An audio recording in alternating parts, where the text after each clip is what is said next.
부터 5장 10절의 말씀입니다.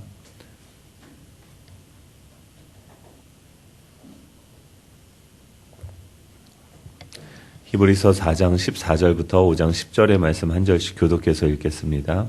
그러므로 우리에게 큰 대제사장이 있으니 승천하시니 곧 하나님의 아들 예수시라. 우리가 믿는 도리를 굳게 잡을지어다. 우리에게 있는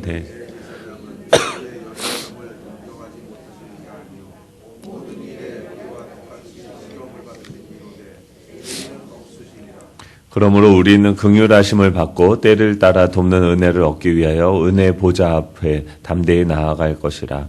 대제사장마다 사람 가운데에서 택한 자이므로 하나님께 속한 일에 사람을 위하여 예물과 속한 그가 무식하고 미혹된 자를 능히 용납할 수 있는 것은 자기도 연약에 휩싸여 있음이라.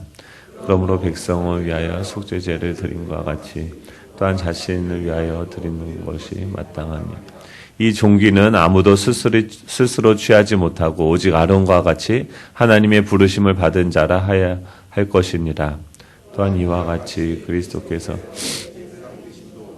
스스로 영광을 취하심이 아니요 오직 말씀하시니가 그에게 이르시되 너는 내 아들이니 내가 오늘 너를 낳았다 하셨고 또한 이와 같이 다른 데서 말씀하시되 내가 영원히 멜기세덱의 반차를 따르는 제사장이라 하셨으니 그는 육체에 계실 때 능히 통곡과 눈물로 그의 경건하심으로 말미암아 들으심을 얻었느니 그가 아들이면서도 받으실 고난으로 순종함을 배워서 온전하게 되셨은즉 자기에게 순종하는 모든 자에게 영원한 같이요 하나님께 멜기세덱의 반차를 따른 대제사장이라 칭하심을 받으셨느니라. 아멘. 새벽 시간마다 함께 히브리서를 살펴보고 있습니다. 히브리서를 기록하게 된 동기는 핍박을 당하고 있는 유대교 출신의 그 그리스도인들이 다시 유대교로 돌아갈 위험에 처해 있기 때문에 그들에게 우리가 믿는 이 예수님이 유대교에 비해서 얼마나 우월한가라는 것을 변증하면서 그들에게 이 배교의 위험을 경고하고 있는 것이 히브리서의 중심 주제입니다. 1장에서는 그 천사보다 예수님께서 더 뛰어나다. 그 당시에 그 주변에 있던 사람들, 헬라인들, 그리스인들은 천사들을 숭배했었고 또 유대교 안에서도 천사들을 숭배하는 그런 사상들이 있었는데 그런 그들에게 예수님이 이 천사들보다 더 우월하시다. 예수님의 그 신성에 대해서 이야기하고 강조하십니다. 그런데 그 2장에서는 그 천사보다도 뛰어나신 그 하나님의 아들이신 또 그 만물의 그 보좌 위에 앉으신 그 분께서 인간이 되셨다라고 이야기를 합니다. 그리고 그 인간이 되셨던 그 주님이 왜 그렇다고 하면 왜 인간의 혈육을 입고 오셨을까라는 그 질문에 대해서 이야기를 합니다. 그러니까 사망의 종로를 타고 있는 그 인간들, 지금 우리가 땅에서 살아가면서 고통받고 있는 두려워하는 것은 무엇입니까? 결국 죽음의 문제인데 그 인간의 몸을 입고선 그 사망 아래로 친히 들어오신 것이죠. 그리고 그분께서 오늘도 14절에 보면은 그 예수님께서는 다시 승천하셨다라고 얘기합니다. 이 모든 사람들이 이 죽음에 벌벌 떨면서 죽음의 그 종로를 타면서 살아가고 있는데 친히 인간의 몸을 입고 그 우리의 연약한 그 상황들, 이 사망 가운데로 들어오셔서 그 밑에서 그럼에도 불구하고 그가 이 사망을 이기신 이유는 무엇입니까? 끝까지 그 하나님의 말씀에 순종함으로써 그 죽음까지도 죽으셨지만 우리 모두 다 죽게 되어지지만 그 하나님을 왕으로 모시고 그 가운데서 죽음을 맞이한 그 예수님이 다시 부활하시고 승천하시는 모습을 보여주시는 거죠. 그것을 통해서 이 사망의 종노릇한 자들이 어떻게 구원을 받을 수 있는지 첫 예표로서 그 길을 보여주시기 위해서 우리와 같이 연약하게 인간의 몸을 입고 오셨다라고 이야기합니다. 그리고 3장에서는 그 모세보다도 우월하신 그 주님, 그러니까 출애굽한 이스라엘 백성들을 하나님의 그 사환으로서, 하나님의 종으로서 그 그 하나님의 그 집을 지어갔는데 이 모세는 무엇입니까? 하나님의 종으로 지었다고 하면 예수님께서는 하나님의 아들로서 그 하나님의 집을 지어가시는 분이다라고 이야기를 합니다. 그리고 4장에서는 지금 저희들이 살펴보는 내용인데 여호수아에 대해서 이야기합니다.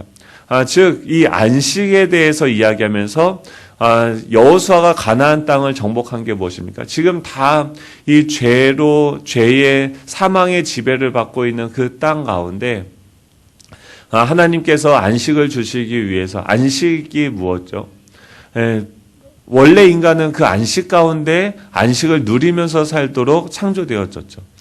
인간을 하나님이 6째 되는 날 창조하십니다. 그리고 그 전에는 어떻습니까? 첫째 날부터 5째 날까지 인간이 살아갈 수 있는 하나님이 계속 보시면서 하나님이 이르시되 빛이 있으라 하니까 빛이 있었죠. 그리고 뭐예요? 하나님 보시기에 좋았다라고 얘기해요. 그러니까 하나님의 창조는 선하고 아름답고 완전했어요. 그 모든 걸 다 창조하신 다음에 인간을 그 가운데 두신 거죠. 마지막 날에 인간을 창조하셨어요. 인간이 창조되어져서 아담이 본 세상은 무엇입니까? 이미 다 완성되어지고 너무나도 아름다운 세상이었죠. 그리고 그것을 다 완성하셨다, 다 이루었다, 하나님의 보시기에 좋았다라는 것이 무엇입니까? 다 이루었다는 건데 그 다 이루었다는 그 개념이 안식하셨다는 거예요. 즉 안식이라는 것은 하나님이 다 하나님의 의도대로 모든 것이 다 지음을 받았고 완성되어졌기 때문에 인간은 태어나면서부터 그 하나님께서 7일째 되는 날 안식에 들어가셨죠. 그러면 8일째 되는 날은 뭘 했을까요? 그 여호와의 안식에 우리는 창조되어진 이후부터 그분의 안식 가운데 들어가서 그 안식을 누리는 존재로서 살아가는 거죠.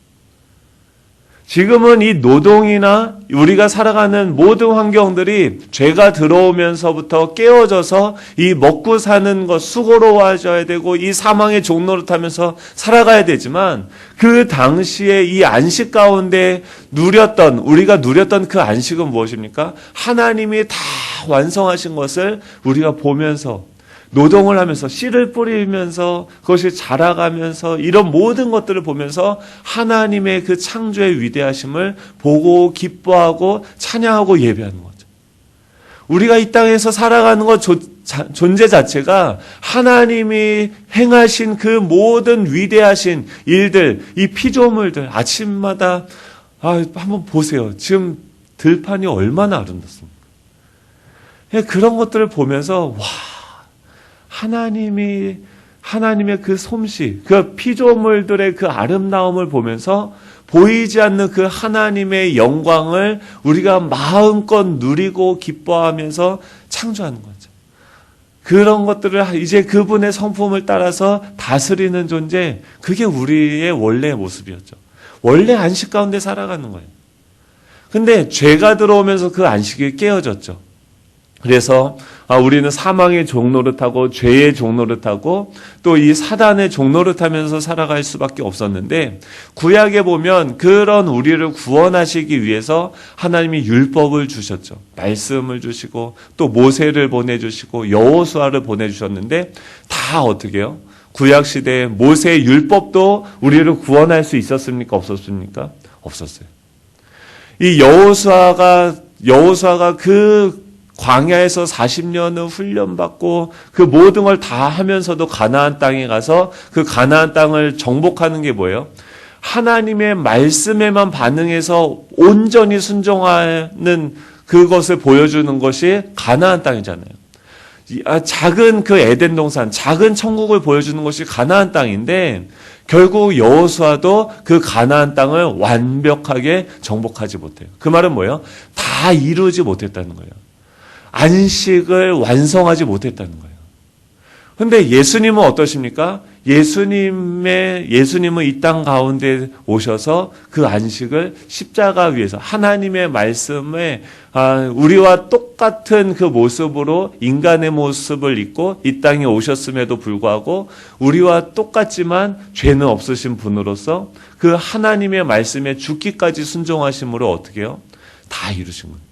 하나님의 뜻하심, 즉 예수 그리스도에게 우리가 받아야 되는 그 모든 형벌, 하나님과 우리 사이에 갈라져 있는, 하나님께 나아갈 수 없는 우리의 존재, 그 죄가 가로막고 있는데 그 죄라는 그 장애물을 해결하시기 위해서 이 땅에 오셨고 그 사명을 100% 감당하셨죠. 그리고 죽으심으로 말미암아서 뭐라고 얘기하셨어요? 다 이루셨다라고 얘기하고 그 주님이 어떻게 해요? 부활하시고 승천하신 거예요. 다 죄에 떨면서 있던 자들이 예수님이 우리의 죄를 위해서 죄의 문제를 해결하셨단 말이에요. 그리고 그분을 믿으면 그분과 함께 이제 그분을 통해서 하나님께 나아갈 수 있는 새로운 길이 열렸고 그분은 어떻게 해요? 하느님 보좌 우편에 지금 앉아 계시다는 게 뭐예요? 다 이루셔서 쉬고 계시다는 거예요.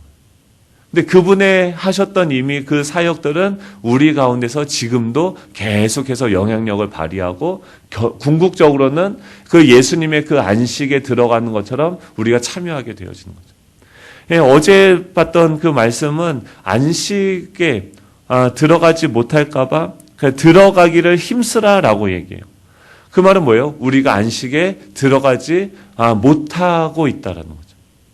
그렇다고 하면 어떻게 그 안식에 들어갈 수 있습니까? 우리 들어가지 못한 원인에 대해서 어제 1장 1절부터 11절까지 이야기했는데 들어가지 못한 이유가 무엇입니까? 하나님의 말씀에 순종하지 못한 거예요. 그래서 그 여호수아가 하나님 모든 것을 다 정복하고 다스리라고 했는데 하나님의 말씀에 끝까지 순종하지 못했죠. 그 반차를 쫓아서 우리가 나아가고 있는데 들어갈 수 있는 비결은 무엇입니까? 12절 13절에 보면 하나님의 말씀, 유명한 말씀이죠. 하나님의 말씀은 살았고 운동력이 있어 좌우의 날선 어떤 것보다. 들어가지 못한 이유도 무엇입니까? 하나님의 말씀에 순종하지 못한 거예요. 그럼 들어갈 수 있는 방법도 무엇입니까? 그 하나님의 말씀 앞에 우리가 나아가야 된다는 거죠. 하나님의 말씀은 어떻게 해요? 살았고 운동력이 있어서 좌우의 날선 어떤 것보다 예리하여 혼과 영과 관절과 골수를 찔러 쪼개기까지 하며 마음과 생각과 뜻을 감찰하시나니 그 앞에 나타나지 않음이었고 우리를 상관하시는 자의 눈앞에 벌거벗은 것 같이 드러나느니라 라고 얘기하죠. 즉 말씀의 빛 앞에 마치 그 수술하시는 그 외과 의사 앞에 이 말씀이 엑스레이처럼 우리를 다 비추게 하고 또 그 말씀이 우리를 수술하는 대로 그 말씀에게 우리 자신을 맡겨야 된다는 거죠. 우리가 어떤 처지인지, 원래 우리가 어떤 목적으로 지음을 받았는지, 하나님의 형상이, 하나님이 지금 우리 가운데 이루어가고자 하시는 그 하나님의 형상, 궁극적인 목적이 무엇인지 이 말씀을 통해서 알아야 된다는 거죠. 보여야 된다는 거죠. 그 하나님의 그 목적과 하나님께서 행하시는 그 일들이 보여져야 된다는 거죠. 그리고 나서 그 다음에 나온 것이 바로 오늘 말씀이죠. 14절 우리 한번 14절, 15절, 16절 같이 읽어보도록 하겠습니다. 시작. 그러므로 우리에게 큰 대제사장이 있으니 승천하신 이 곧 하나님의 아들 예수시라. 우리가 믿는 도리를 굳게 잡을지어다. 우리에게 있는 대제사장은 우리의 연약함을 동정하지 못하실 리가 아니요 모든 일에 우리와 똑같이 시험을 받으시니로되 죄는 없으시니라. 그러므로 우리는 긍휼하심을 받고 때를 따라 돕는 은혜를 얻기 위하여 은혜의 보좌 앞에 담대히 나아갈 것이라. 아멘. 먼저 우리가 해야 되는 것은 무엇입니까? 말씀 앞에 우리를 비추는 거죠. 그래서 우리 안에 이 말씀이 우리를 다 찔러 쪼개고 수술용 메스를 댄 것처럼 우리 안에 있는 그 죄와 연약한 부분들이 무엇인지를 계속해서 알려주는 거죠. 우리가 날마다 큐티를 하는 이유가 무엇입니까? 우리 마음이 다시 비춰지는 거예요. 하나님의 말씀을 보니까 내 안에 이런 아직도 탐심이 있구나, 탐욕이 있구나, 내 안에 이런 욕망들이 있구나, 죄가 있구나라는 것을 알게 되는 거죠. 근데 이 모세의 율법도 똑같은 기능이 있었는데 그것으로 우리가 구원을 받지는 못했어요. 왜 그렇습니까? 우리는 죄를 깨닫지만 이 말씀이 우리 안에 있는 것을 비추게 하지만 그것을 치료할 수 있는 능력은 없는 거죠. 그렇기 때문에 우리가 해야 되는 것은 무엇이냐면 14절이죠. 그러므로 우리에게 큰 대제사장이 계시니라고 얘기해요. 가장 중요한 것이 무엇입니까? 우리에게 큰 대제사장이 계시다라는 거예요. 그 예수님, 그분을 믿는 도리, 그분은 누구십니까? 큰 대제사장이 계시는데 승천하시니 곧 하나님의 아들 예수시라. 우리가 믿는 도리를 굳게 잡을지어다라고 이야기합니다. 즉 우리의 안에 있는 죄를 깨닫게 되어지고 이런 모든 연약함들이 이 말씀을 보면 다 드러나게 되고 내가 정말 여전히 이런 부족하고 연약한 부분들이 있구나 라는 것을 깨달았을 때 우리가 그 다음에 해야 되는 역할을 해야 되는 행동은 무엇입니까? 우리가 그것을 해결하기 위해서 뭔가를 노력하고 어떤 일들을 하는 것이 아니라 우리 가운데 계신 큰 대제사장을 믿고 그분께 나아가는 거죠. 그분을 끝까지 굳게 붙잡는 거죠. 예수님께서 우리를 위해서 어떤 일을 하셨는지를 보는 거예요. 그분은 어떤 분입니까? 승천하셨다라고 얘기해요. 사망의 밑에 우리와 같이 똑같은 인간의 몸을 입고 사망 밑에 들어오셔서 그 안에서 우리가 경험했던 이 모든 고통, 연약함, 이 죄와 이 사망의 그 두려움들을 친히 몸소 다 겪으신 분이죠. 그런데 그 사망을 이기시고 어떻게 합니까? 부활하셔서 승천. 그분이 이미 승리한 자를 봐야 된다. 이기는 법을 아는 분을 봐야 되는 거죠. 그분을 붙잡고 그분을 의지해야 되는 거죠. 여전히 풀처럼 안개처럼 있다 없어지는 이 땅에 있는 그 수많은 방법론과 이런 것들을 의지하는 것이 아니라 이미 승리하신 분, 승리의 길을 아시는 분, 그 승리할 수 있는 능력이 있는 그 주님을 굳게 붙잡는 거죠. 그분은 어떤 분이라고 얘기합니까? 우리의 연약함을 동정 못하실 리가 아니요 모든 일에 우리와 똑같이 시험을 받으신 이로되 죄는 없으신 분이다라고 얘기해요. 동정한다는 것은 뭐예요? 우리의 연약함을 다 아신다는 거예요.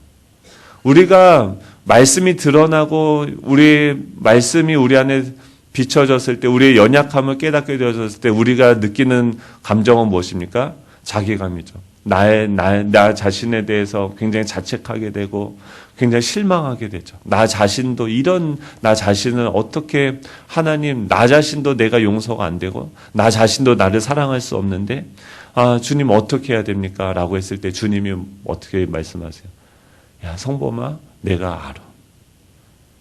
인간의 몸을 입고 너가 그 죄 아래 사망 아래 있었던 너의 모든 연약함 그것을 너가 왜 그런지 내가 알고 이해한다라고 얘기합니다. 그분의 음성은 혼내고 이러는 것이 아니라 따뜻하게 우리를 감싸주시고 인도해 주시는 거죠. 그러면서 그 우리와 같이 낮아주셔서 우리를 인도하시고 또 똑같은 시험을 받으셨지만 뭐가 다릅니까? 죄는 없으신 거죠. 그러므로 우리는 어떻게 해야 됩니까? 긍휼하심을 받고 그분은 어떻게 해요? 그분께 나아갈 때 앞에서는 뭐라고 해요?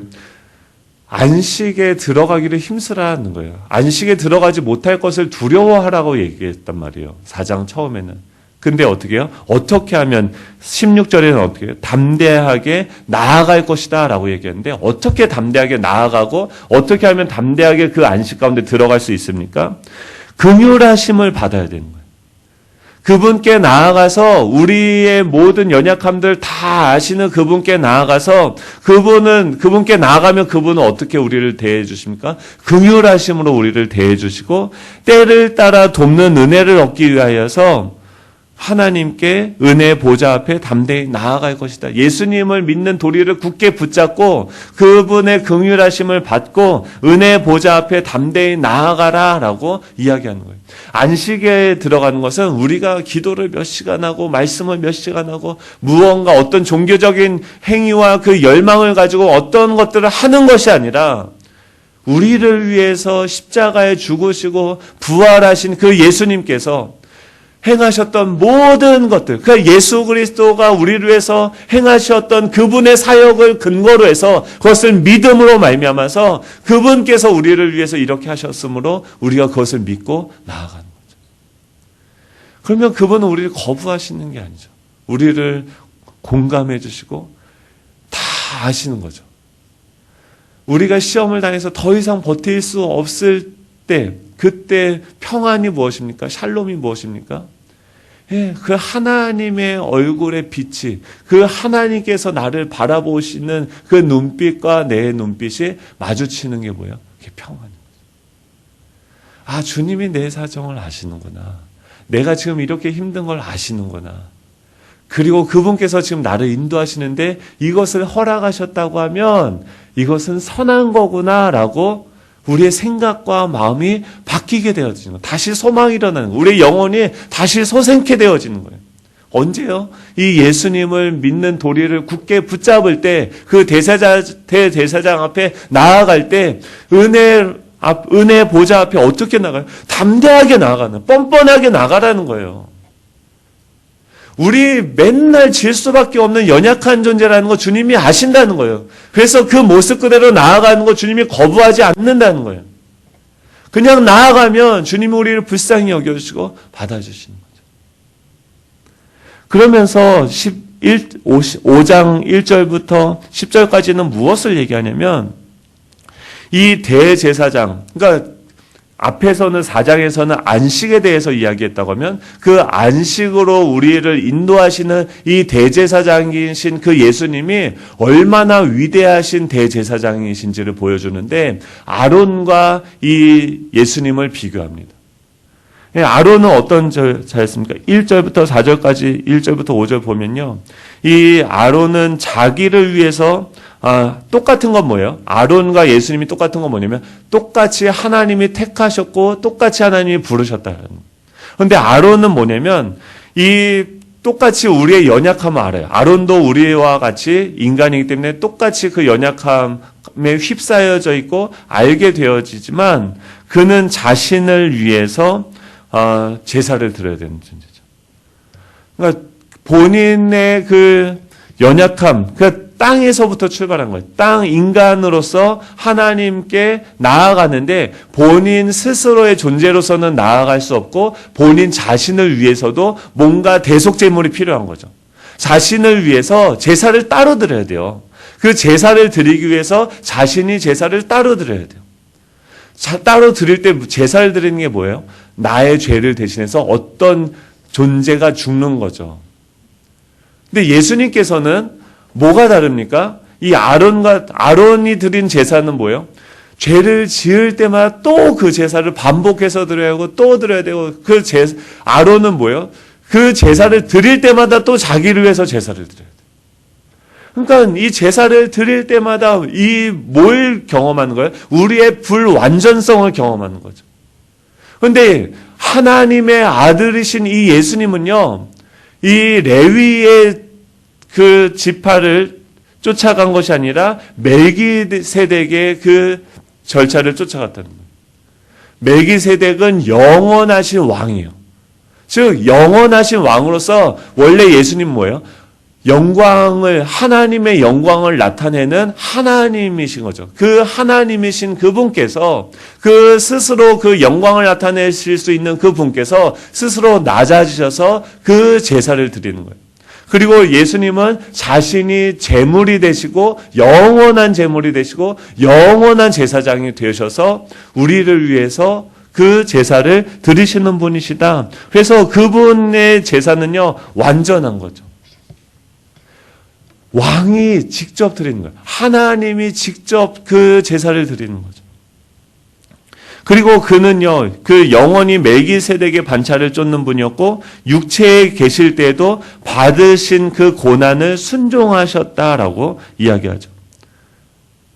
그가 아들이면서도 받으신 고난으로 순종함을 배워서 온전하게 되셨다. 이 말은 무엇이냐면 고난으로 순종함을 배웠다라는 것은 무엇이냐면 우리의 연약함과 이 모든 상황들 있잖아요. 그것을 예수님께서 다 그 죄를 그게 뭐냐면 예수님의 의인 거죠. 그러니까 예수님이 오셔서 그냥 십자가에 죽기만 하셨으면 되죠. 그러니까 우리의 죄만 용서하기 위해서면은 십자가에 죽기만 하시면 됐어요. 그런데 그게 아니라 33년을 사셨단 말이에요. 왜 그러셨어요? 갓난 아기부터 우리 그 태중에 있는 것부터 경험하시고 또 우리의 갓난 아기서부터 쫙 성인이 될 때까지 다 잘하시면서 뭐예요? 고난 가운데서 죄를 한 번도 짓지 아니하시고 다 순종하시면서 그게 뭐예요? 그게 하나님께 자신을 제물로서 드림으로써 자신의 그 제물됨을 완성하신 거죠.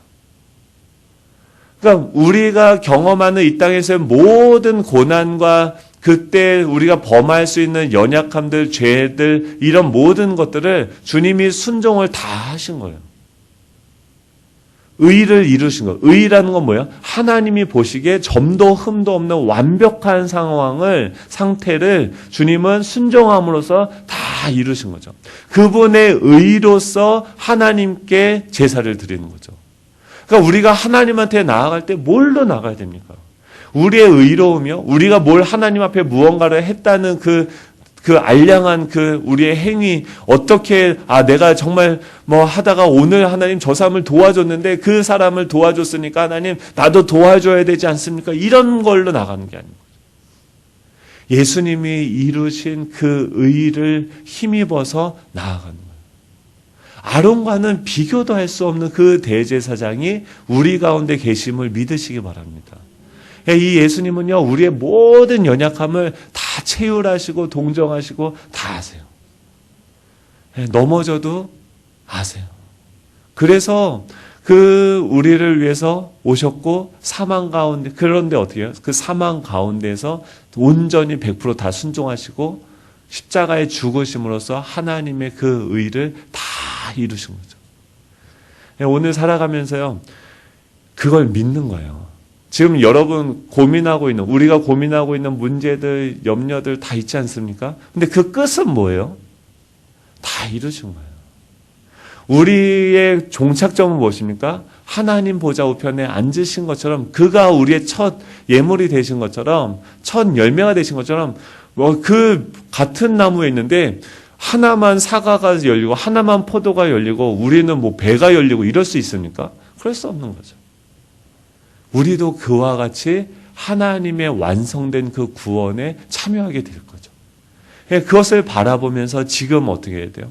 하나님, 우리의 모든 것을 다 하시는 그분의 긍휼하심, 그분의 긍휼하심을 힘입어서 때를 따라서 뭐예요? 모든 상황에서 주님께 돕는 은혜를 얻기 위해서 보좌 앞에 담대히 나아가.